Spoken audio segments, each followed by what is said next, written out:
Os anos se passaram e a história da heroína que garantiu substanciais vitórias ao exército francês durante a Guerra dos 100 Anos, que durou de 1337 a 1453, foi revisada, reconsiderada e hoje Santa Joana d'Arc é tida como a padroeira da França.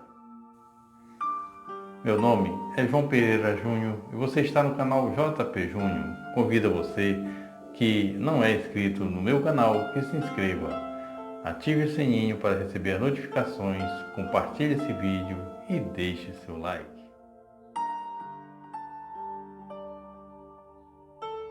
Joana nasceu em 6 de janeiro de 1412, no vilarejo chamado Domremy. Posteriormente, a cidade foi renomeada como Domremy-le-Pucelle, em sua homenagem. Pucelle, que quer dizer donzela em português, na região de Bourgogne, pertencente ao Ducado de Lorena, na França. Filha de Jacques d'Arc e Isabelle Rémy, camponeses trabalhadores honrados. Tinha 3 irmãos, Jacques, Jean e Pierre, e uma irmã chamada Catherine, sendo ela a mais nova dos irmãos. Ela viveu ali a sua infância como qualquer outra menina de sua idade. Ocupava-se de trabalhos domésticos e às vezes pastoreava rebanhos de ovelhas do pai.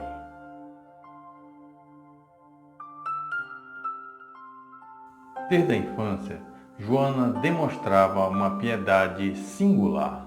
Sentia-se atraída à contemplação. Gostava de subir a lugares elevados para contemplar o panorama. Gostava muito de participar das celebrações da igreja e, apesar de não saber ler nem escrever, teve grande interesse em aprender o catecismo e a doutrina católica e foi criada seguindo esses princípios.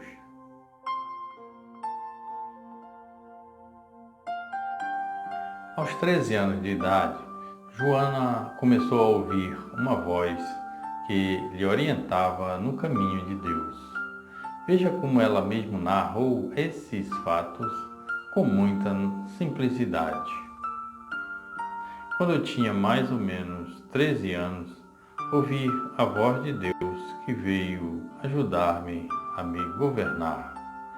Eu ouvi a voz do lado direito quando ia para a igreja. Depois que ouvi esta voz 3 vezes, percebi que era a voz de um anjo. Ela me ensinou a me conduzir bem e a frequentar a igreja. Há um detalhe muito importante nessa fala. Segundo ela mesma afirma, a voz veio para ajudá-la a governar a si mesma, ou seja, o anjo de Deus ensina a adolescente Joana a ter autodomínio, um fruto do Espírito Santo. Mais tarde, ela descobriu que era São Miguel Arcanjo, Santa Catarina de Alexandria e Santa Margarida de Antioquia que falava com ela e que ela deveria partir em socorro do rei da França.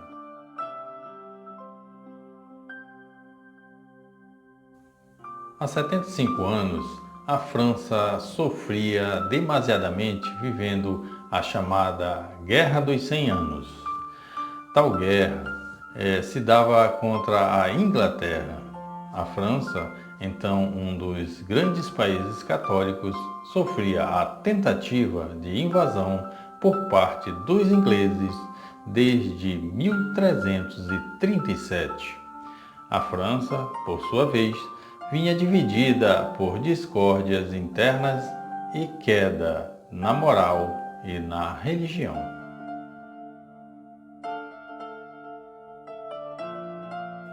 Com a morte de Carlos VI em 1422, Henrique VI da Inglaterra foi coroado rei francês.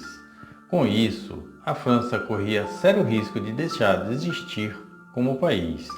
Mas os partidários do Duque de Orleans não desistiram e mantiveram-se fiéis ao filho do rei Carlos VII, coroando-o também no mesmo ano.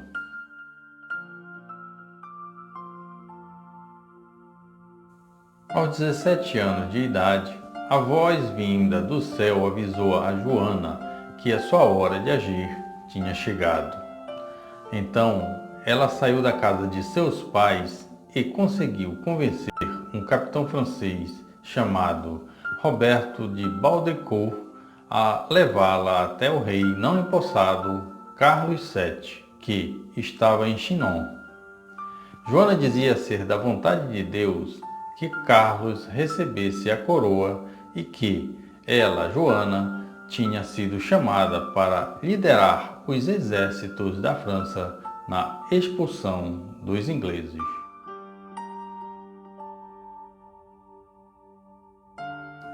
Depois de superar grandes dificuldades, Joana d'Arc chegou à corte real. Era o dia 6 de março de 1429, para testar a veracidade do que ouvira dizer sobre Joana. O rei Carlos VII disfarçou-se na sala e colocou um falso rei no trono. Quando Joana foi apresentada ao falso rei, não deu a ele nenhuma importância. Imediatamente passou a procurar entre os presentes no recinto até encontrar Carlos, que estava escondendo-se em um canto. Fixando nele o olhar, fez-lhe a devida reverência e disse: "Em nome de Deus, sois vós o rei. Se fizeres como eu vou ordenar, os ingleses serão expulsos e vós sereis reconhecido por todos como o rei da França." Todos os presentes ficaram assombrados e aclamaram calorosamente a jovem Joana.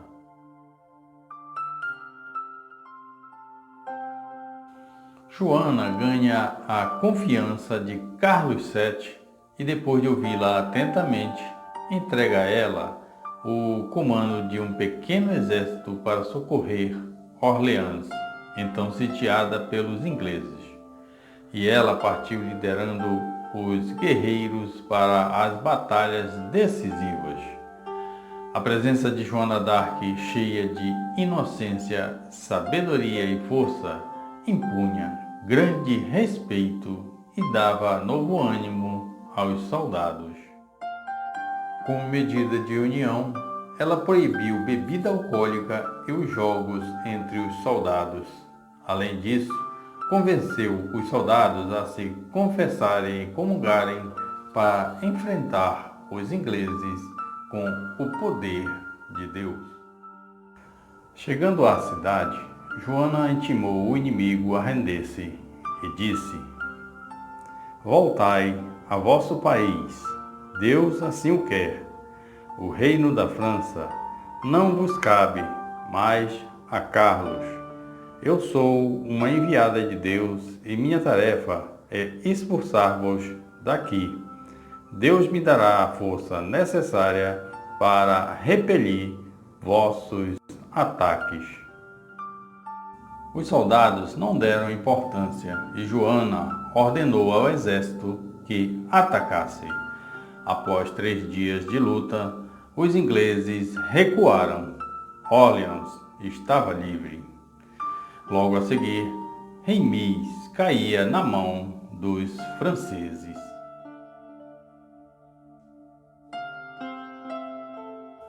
Os conselhos de guerra de Joana d'Arc nunca falharam, deixando grandes generais cheios de admiração. Sob sua liderança, os exércitos franceses acumularam vitórias importantíssimas. Em meio às batalhas, ela sempre portava um estandarte com a imagem de Cristo e os nomes Jesus e Maria. Graças a Joana d'Arc, o ideal de unificação renasceu na França, bem como a esperança de reconquistar o que tinha sido perdido para os ingleses. Por isso, o povo não se cansava de manifestar gratidão e apoio a ela.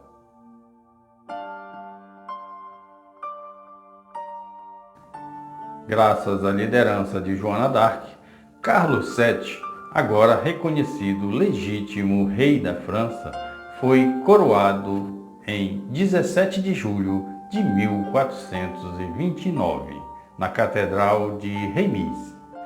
Ela estava lá, ao seu lado, portando o seu estandarte. E, embora alguns territórios estivessem ainda sob o domínio inglês, o Reino da França tinha sido restaurado graças a ela.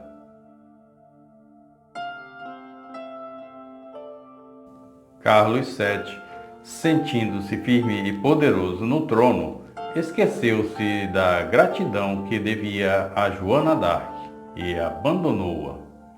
Ela, por sua vez, continuou a luta por amor a seu país e para ver o seu povo livre dos sofrimentos impostos pelos ingleses.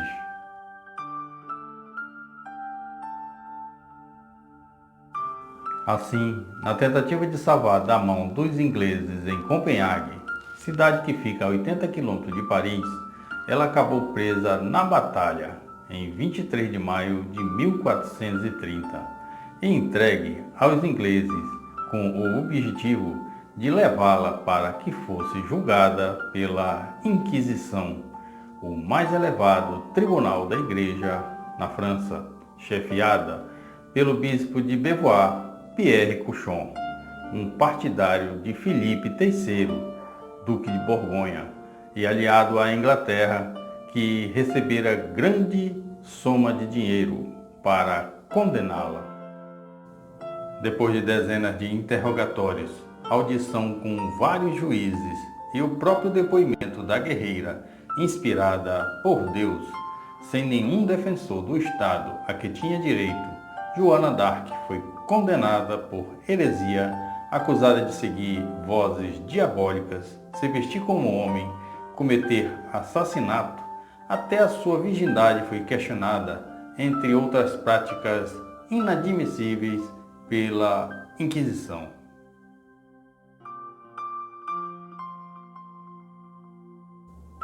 Assim, no dia 29 de maio de 1431, Joana d'Arc foi condenada à morte na fogueira na Praça do Mercado em Rouen, quando ela tinha apenas 19 anos. Na manhã seguinte, no dia 30 de maio de 1431, depois de se confessar, Joana d'Arc pede a um dos sacerdotes para manter diante dela um crucifixo. Amarrada no meio das chamas, morre olhando Jesus crucificado e pronuncia mais vezes e em alta voz o nome de Jesus.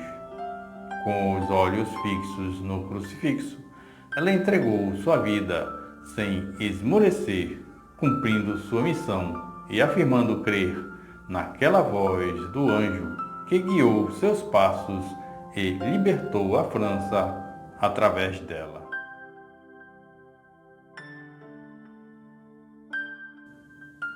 A Guerra dos 100 Anos acabaria 22 anos após a morte de Joana d'Arc. Assim que aconteceu, em 1453, o rei Carlos VII negociou com a Igreja a revisão do processo contra Joana, pois não queria sua imagem associada a uma herege. 3 anos depois, em 7 de julho de 1456, sua condenação foi anulada e ela foi inocentada de todas as acusações pela Igreja, à época comandada pelo Papa Calixto III, e torna-se a primeira heroína da nação francesa.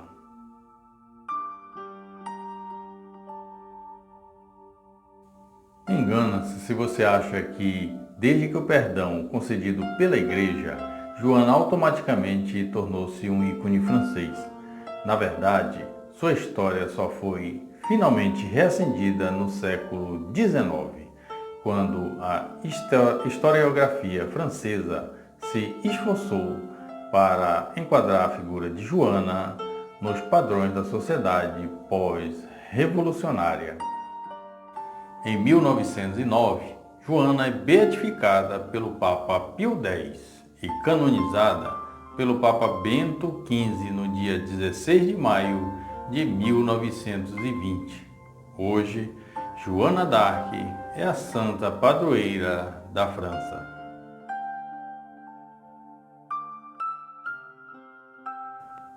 Joana se auto-intitulava a donzela, La Pucelle em francês.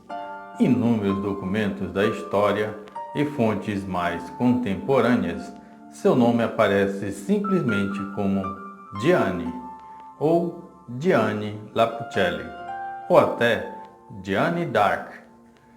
O seu nome, como é usado hoje em dia em português, Joana d'Arc, com apóstrofo, foi uma invenção pós-período do Renascimento.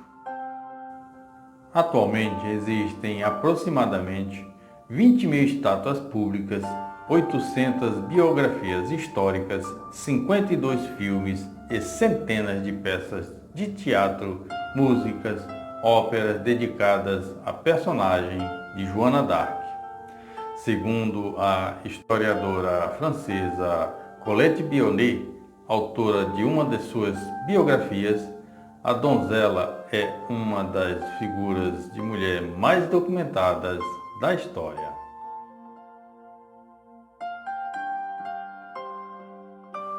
Rezemos juntos agora a oração de Santa Joana d'Arc. Ó Deus, que nos alegrais com a comemoração de Santa Joana d'Arc, concedei que sejamos ajudados pelos seus méritos e iluminados pelos seus exemplos de castidade e fortaleza. Por nosso Senhor Jesus Cristo, vosso Filho, na unidade do Espírito Santo. Amém. Santa Joana d'Arc, rogai por nós.